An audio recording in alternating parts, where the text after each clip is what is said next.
In this dual chuck to key dual chuck 10 millimeter. So we need a Allen key 10 millimeter. We need a mallet, soft mallet, not hammer. And that's it. Open this one all the way. There's no one screw in here. We need to put a L key like that. Tight it down.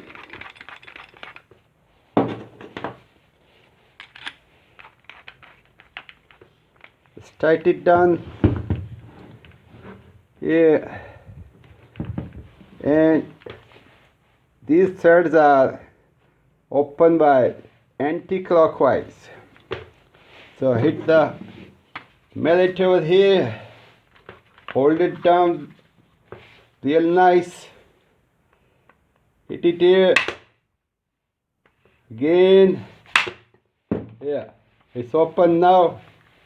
With this one, it's open all the way, yeah.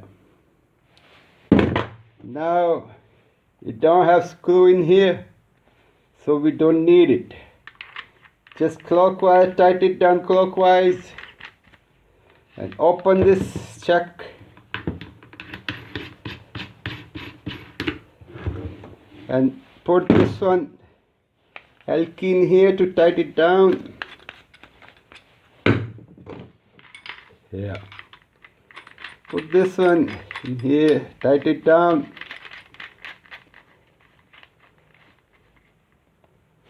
With this key,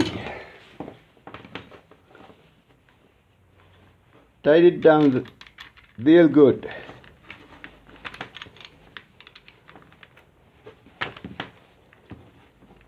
And it will tight.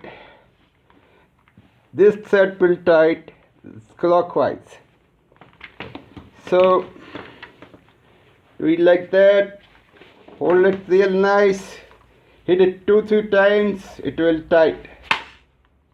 Yeah. Don't use hammer. Okay, it's tight now.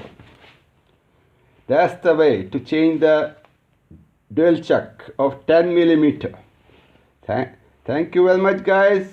If you like my video, give a thumbs up, subscribe, and hit the bell icon to get my video fast. Thank you very much. Bye bye.